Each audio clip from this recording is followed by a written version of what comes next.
Remember college? Ramen noodles for breakfast, keg stands at the frat house, and that one time you wore a toga to class? Sleep came easy and hangovers were the worst of our worries. We'll be digging through our college days when our knees didn't hurt and we could bend down to tie our own shoes without any help. Then we'll crash land back in reality, where you know your social calendar features more doctor's appointments than happy hours. This will be a hilarious, unflinching look at the journey from dorm room debauchery to derm filler diplomacy. We'll be chatting with friends whose stories are as legendary as they are relatable. We'll laugh, we'll cry, maybe even apply some face cream together. Getting older might come with many inconveniences, but it also comes with the wisdom, wit, and freedom to tell it like it is. This is Hot Flashbacks. Last night, I had like 30 minutes. I did my nails. I only got one hand done. This hand isn't done yet. I'm like, I'll have to do the other one tomorrow. Wear a glove. Yeah. Michael Jackson, O.J. Simpson. Yeah. Hannah Winslow. I'll fit right in. I don't want to fit in with that crowd, actually.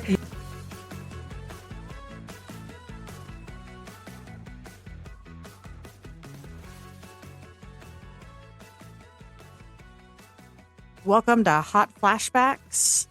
I am here today with my sister, actually. Do you feel honored? Very honored. Okay.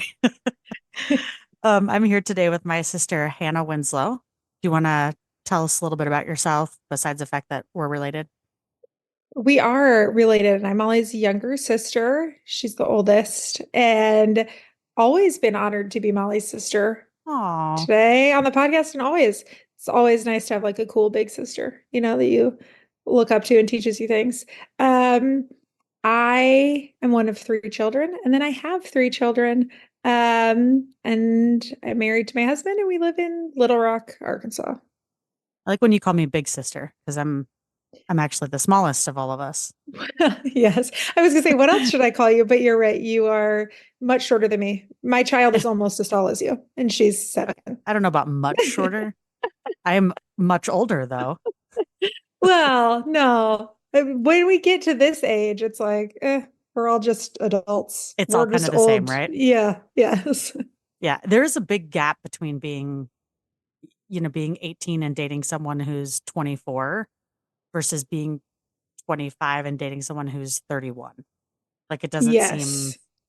like that 6 years. So we're 8 years apart, right? Yes. Yeah. Mhm. Well, one of the reasons I wanted to have you on was because I've been thinking about self-care as we age. And I know it's something that you've talked a lot about recently and have focused on a lot in the past, I don't know, year or so, Yeah. would you say? Yeah. Probably 2 years, really, since Trip, the third child, was born. Yeah. That was, yeah. As you age in your middle ages, 30s, 40s, looks different than it did in college. I know, when I was in my 20s, my self-care was let's go to our favorite bar, Mabel Murphy's, and play darts and forget about assignments and classes. Uh, Yeah. Sometimes self-care looks like that in your middle ages, but if that's your everyday regular self-care when you're 20, it's normal. when you're Yes. when you're 35, that's a little different. I remember one time we Problematic. we went to Mabel Murphy's, which is a bar close to where we went to college. It was our favorite bar. And we were playing darts and having some drinks, and then we left and we walked past another bar. And I told my friends I needed to go in to have a drink. But really, I went in to throw up. And then I just came back out and was like, oh, I changed my mind. I didn't want to drink. And we just kept going throughout our day. And that apparently was my version of self-care. I Oh, can't that's hang like funny. that anymore. Yeah, absolutely not. In college, I feel like I would call into work to do something more fun all the time. And as a parent, I don't get to call in or call out of anything. So there is no option. Like right now, I'm tired because I was giving 2 a.m. popsicles to sick children. I'm like, oh. No days So off. yeah, no days off anymore. Where it used to be, and we would sit in the front yard with a "You honk, we drink" signs just because it was nice outside. And now I'm like, oh, it's beautiful outside. Maybe we can go to the playground. Sounds thrilling. Think about self-care in your 20s. What sorts of things did you consider as, taking care of yourself or giving yourself a minute or taking a break? What kinds of things did you do? Honestly, I don't think I thought about it at all because like it was all about me all the time. Like I never thought about it because, of course, I was doing stuff for myself because there was nobody else to take care of. Like, I don't even remember there being a concept of like, oh, I have to pay attention to like myself. I don't, I just did because there was nobody else. Um, I remember, I don't know if it was my first job or second job, but I mean, I worked out like 2 times a day, but like I also had the time. So it was easy. Like if you didn't have to go at work till 9 a.m., like I had time before work. I didn't have to take anybody to school or do any of that stuff. And then after work, I also still had plenty of time. There was no homework, we weren't going out every night. Obviously, in your early 20s, like I wasn't doing that. So it was just easier to just pay attention to yourself At the as like, time, that felt like self-care. yeah. Like your whole life was self-care. Yes, honestly, because I could do whatever I wanted, basically whenever I wanted. I mean, the hours of 9 to 5 were reserved for work, but like I had friends at work and like it was pretty enjoyable to be there too. So nothing really felt like I was depriving myself of anything. Right. Whereas I feel like as you grow older, you just have more responsibilities and obligations and people that count on you. And that's, I feel like, when you fall lower and lower on the list. And that's when you're like, oh, I really have to like consciously decide to pay attention to myself. Whereas Yeah, before, it was just your life. yeah, and I think that's interesting because when you say your whole life was self-care, but you probably didn't really realize it, and that Mm-mm. translated into doing whatever you wanted, that doesn't translate as well into your 30s or 40s as far as doing whatever you want as a form of self-care. It doesn't really translate. So you have to be, like you said, more intentional. Yeah, because your timing is limited. So you have to decide, like, if I only have 20 minutes today. Last night, I had like 30 minutes. I did my nails. I only got one hand done. This hand isn't done yet. I'm like, I'll have to do the other one tomorrow. Wear a glove. Uh, yeah. Michael Jackson, OJ Simpson, Yeah. Hannah Winslow. I'll fit right in. I don't want to fit in with that crowd actually. Yeah, that's not Um, a crowd you want to be associated with, I don't no, think. I don't think so either. But I feel like it's stuff like that. Like there were so many things I could have done last night, but I was like, Matt was watching the draft and he's like, oh, I need a night to just sit here and do nothing. And I was like, I do too. So I just sat next to him and we watched the NFL draft and I did my nails for, a half an hour. And then I was too tired to finish. And I was like, I'd rather go to sleep. That's what it is. Yeah. So I'll How did finish the this one Saints do today. in the draft? I didn't see them. I mean, we were like in and out. It's so long. The first round was so long, and the Chiefs were like at the end, so that we had it on all night, but I wasn't paying attention like the whole time. I think the Cowboys got somebody from Alabama. I don't remember the Saints pick. Well, it's one of I those saw kinds Vi of things that you watch, but actually nothing much is happening. So it's like a 3 hour long thing, and there's about like maybe 18 minutes of actual stuff you want to know about. Yes. I mean, they do good storytelling with That's some true. of the athletes, like they do with the Olympics and stuff. So I like that part.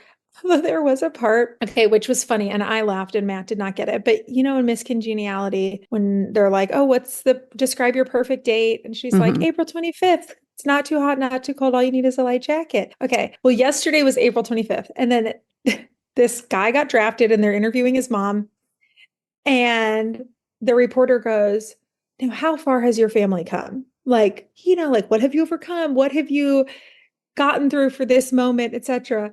And the mom goes, we came from Baton Rouge, Louisiana. And I was like, I don't think that's what she meant. It was just so, earnest, but also like, she's probably so Endearing. stressed. And like, yeah, I couldn't help but chuckle. I was like, I remember that part, but no, I don't remember who the Saints got. Okay, well, thanks for nothing. Sorry, sorry. Sorry. So your self-care was spending some time watching the draft and painting your nails and only getting one done. I mean, Yeah, worse things have happened. yeah. I was gonna say it's not so bad. I'll do the other hand today. And I think I just have like lower expectations. Half's pretty good. When you think back to college and being in your 20s, do you feel like there was societal pressure to take care of yourself that is the same or equal to the kind of pressure that exists now when we talk about self-care, especially as parents? Like, because I think Yeah, there's a different pressure and a different conversation around self-care when you have children. yeah. It's so interesting because I don't remember self-care being a phrase.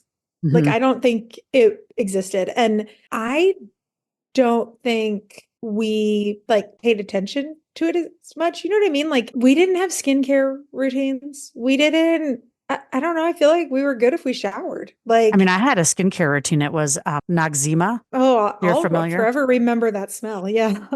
It's that thick white paste that you put on your face that Yes. smells terrible. Yeah, we would like just Febreze our clothes and be like, that's good.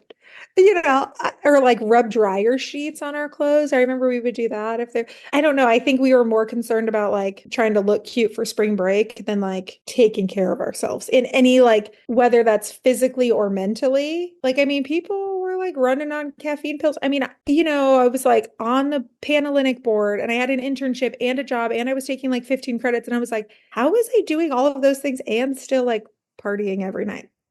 I don't know. Yeah. I I had don't know more either how you did all those things. energy, more energy at the time.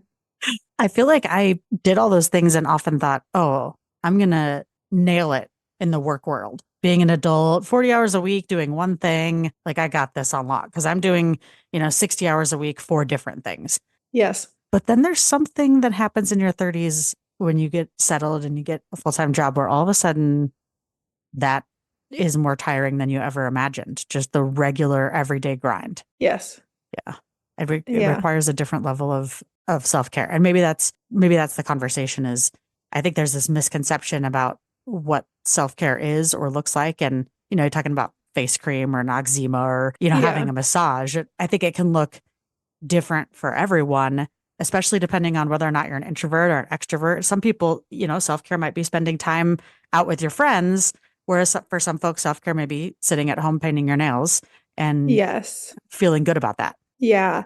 I think that with aging and whether you have children or not, or your job, there's just more pressure and responsibilities. I feel like everything just feels heavier, like everything feels more impactful than like when you're just starting out in the workforce, like you don't really have much to lose. You don't necessarily have all like the pressures associated with like a team reporting to you or Right. all of those other things where like as a manager or people lead or whatever, like as you grow in your career and also you're aging, like if something goes wrong, it's like on you.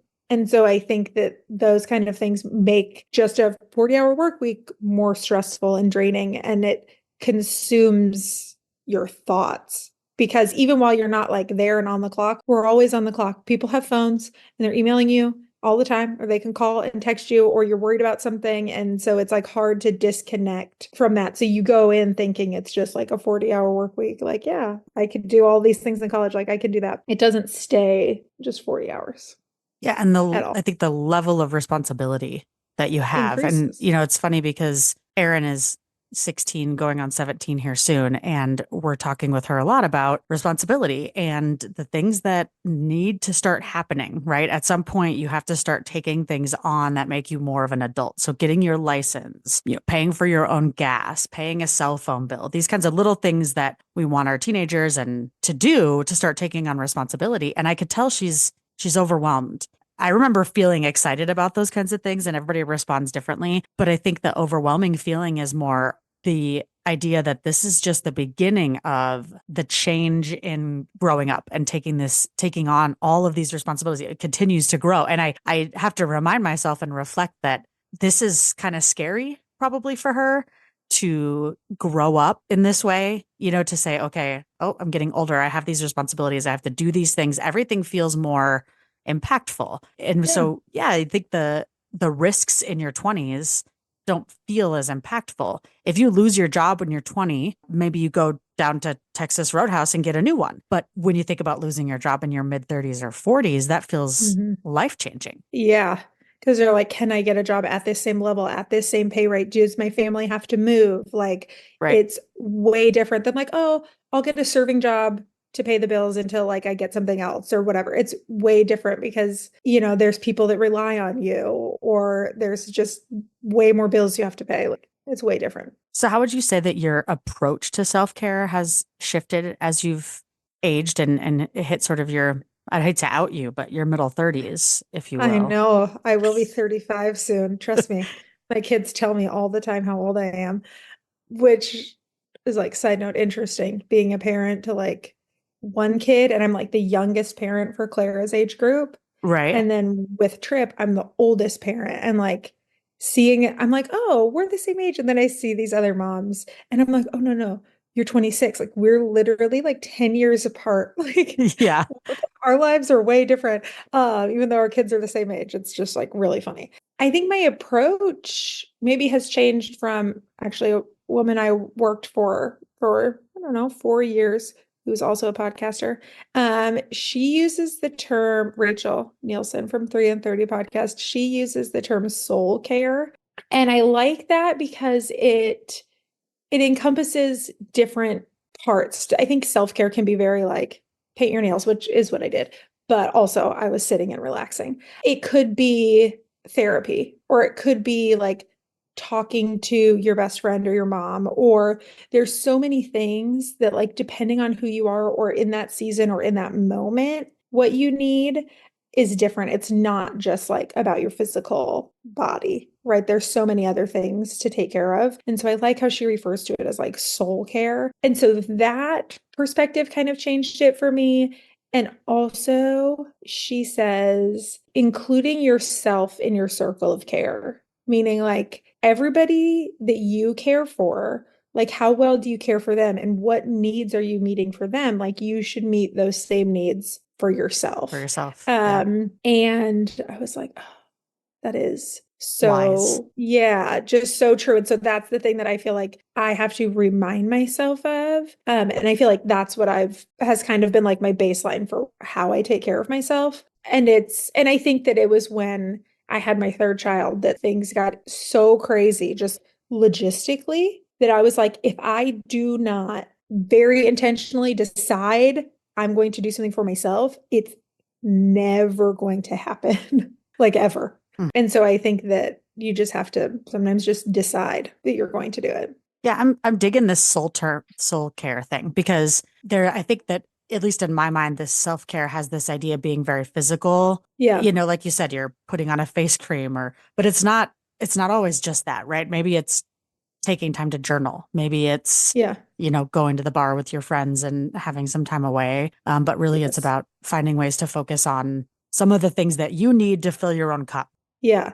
And those things could be so different and like depending on the day, even like, or depending on, maybe your child has like some new diagnosis or illness and that's like really taxing on you. And so you need to seek therapy or something for yourself, like in that phase of life. So maybe you aren't like going to the gym every day, but that's not what you need like at that time. Right. And just realizing that like it doesn't always have to be the same. It's like what your body and mind and everything needs changes based on your circumstances. Yeah. I So think about self-care when I was in college. A lot of my friends were in a sorority, and on Sunday nights they would have their sorority meeting. And chapter. my best friend Brooke and I were not in a sorority. And so we were like, you know what? We're going to do our own sorority meeting. And it felt like self-care. We would go to this place called Mario's, which was a little Mexican restaurant that we loved. And I would order this giant burrito that was stuffed with potatoes and smothered in cheese and have a couple of margaritas. And that felt like self-care. And I could do that every week then and have it feel like self-care. Now that probably wouldn't fill my cup the same way. Yeah. That's not exactly what I need anymore as often. It is Yes. more that time to myself. It is more thinking about spending time doing things I enjoy and making sure I make time for those. And that makes me feel like I've taken care of my own needs, and my own needs are very different now. Yes. And it's hard to evaluate or decide like what it is you need because there's so many things happening all the time and you have limited time. It's almost like you can feel paralyzed with decision like how do I even take care of myself because I could do 900 there's 900 things I want to do right now. But like I don't have the time, the resources, whatever to do them. And so I think that's hard, but maybe that's just an ADHD or an Enneagram 7 or what it is, because I'm always like, oh, what should I do right now? Because there's so many options. I feel overwhelmed with choice sometimes that then I'm like, oh, I'll just pick up the house because that's what needs to be done. Well, from one ADHD I to know. another. I know. I think that is true. And I often can't decide between using some of my me time to be busy and productive. And Hmm. that's what I want to do, whether it's making something or fixing something around the house or cooking something, baking something, or relaxing. I know I need to spend time relaxing. I often don't find it to be as rewarding. At the end of the day, I know it is, but I need to take more time to just chill out. But my ADHD tells me that I need to take time to do things. And so sometimes I struggle to find that balance of, okay, productive, did laundry, did all those things. That actually makes me feel good. And in a lot of ways, for me, those are self care items to knock off my list. Then also watch a movie, spend some time. I've started doing some jewelry making. Aaron got into it Ooh, and it's been good for me as a little yeah. hobby, but it doesn't feel as productive. And that's something that I struggle with. Yeah, I think that's like a struggle for, I want to say like generationally. Like, I think that, and maybe it was just our household, I don't really feel like we were allowed to just like rest, even as kids. And Yeah, not like that we were overscheduled, but like, there was stuff to be done. Like, I would agree with that. and like I never really saw our, well, I don't know. I was gonna say I never really saw our parents rest, but I do feel like dad had plenty of hobbies. Yeah, I feel like dad did rest for sure. Yes.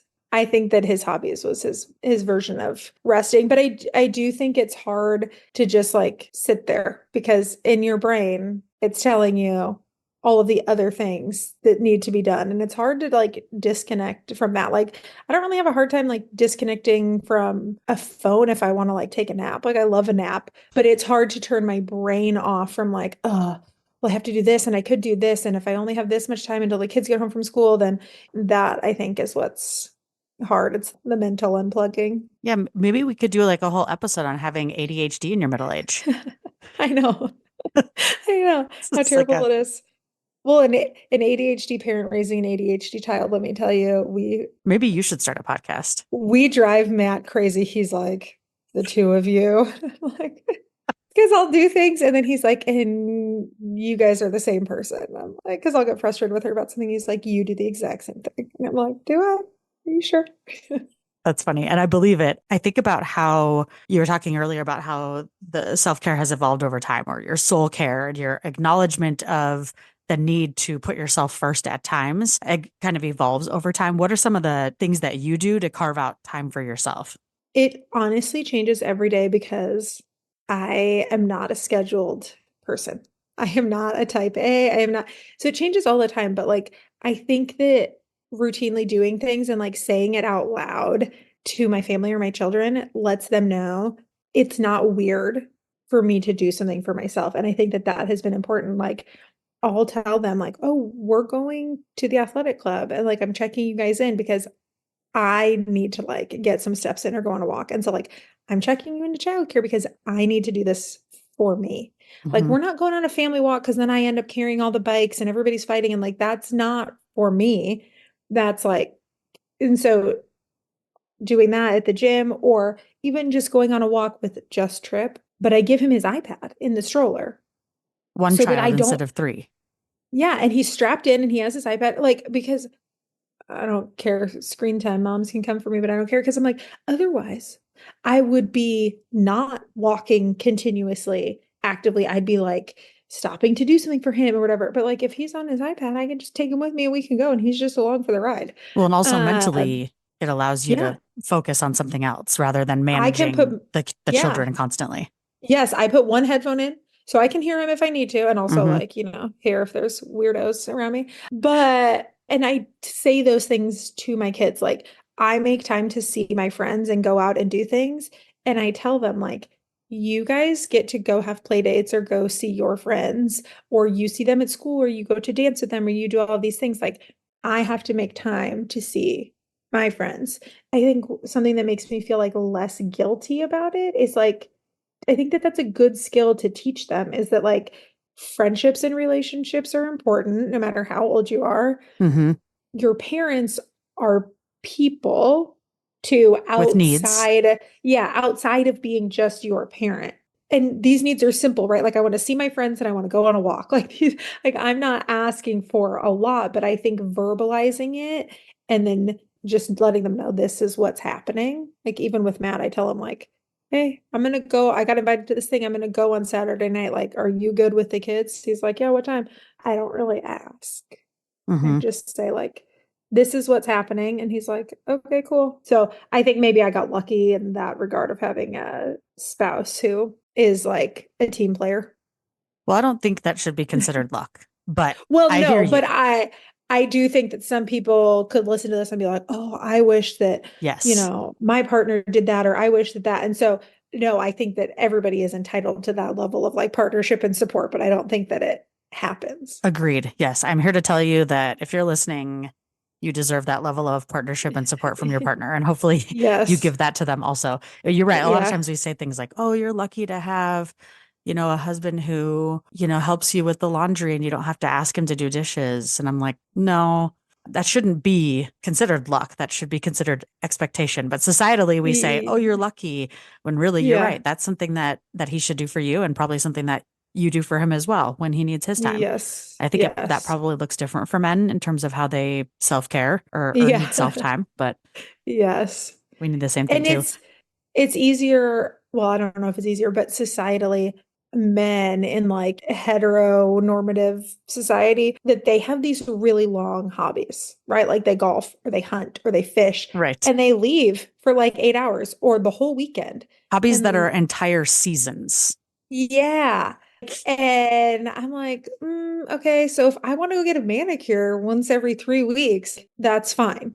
It does not compare to what a lot of men do and just expect that, like, of course they have leisure time. Sure. I go to work, I get leisure time. And that's not societally the like expectation for women. It's Yeah. like, well, who's watching the kids?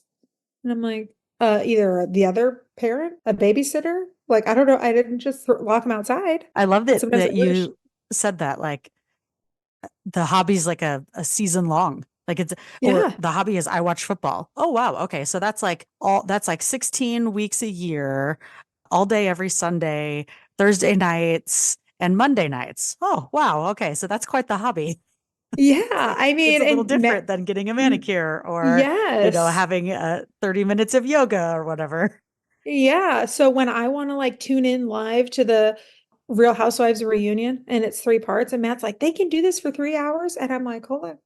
You watch football 4 or 5 days a week, whatever it is, for 16 weeks. Yeah. And then you transition right over to basketball, which is a million weeks long. Like, It's like that, this like is 97 constant. games.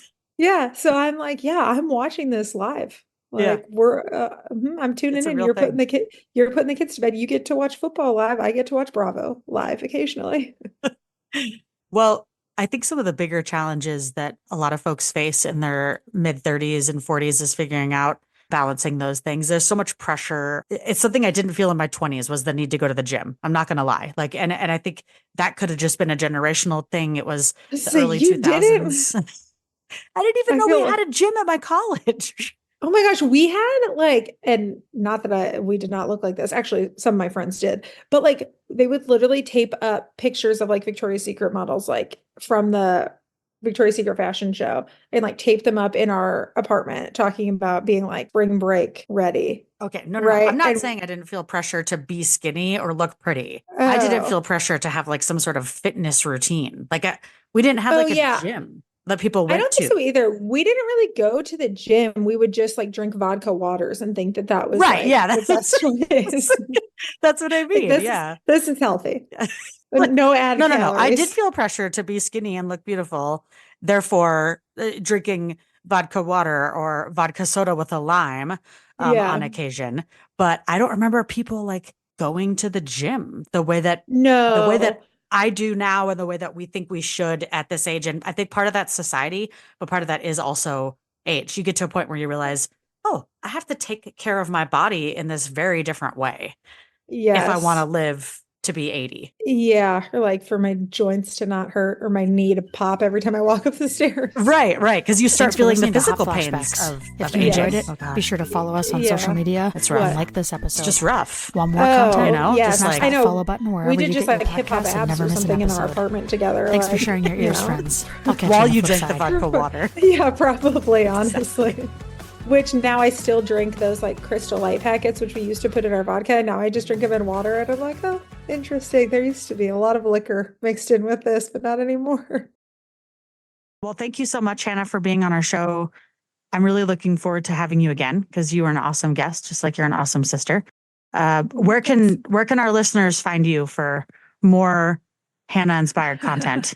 Yeah, I'm on Instagram at Heard It From Hannah, except somebody already had that username, so I had to put an underscore in front. So it's underscore Heard It From Hannah, and then there's an underscore at the end too. And same on TikTok at Heard It From Hannah. Mostly style stuff, but also sometimes some funny parenting things when I need to Awesome. vent. I love your content. So thank you so much. Thanks for being here. Thank you here. for having me. I love you because we're sisters. We can say that on the radio podcast. We can say that on the podcast. On the air when it's on the air. when it's me. Yeah. Love you too.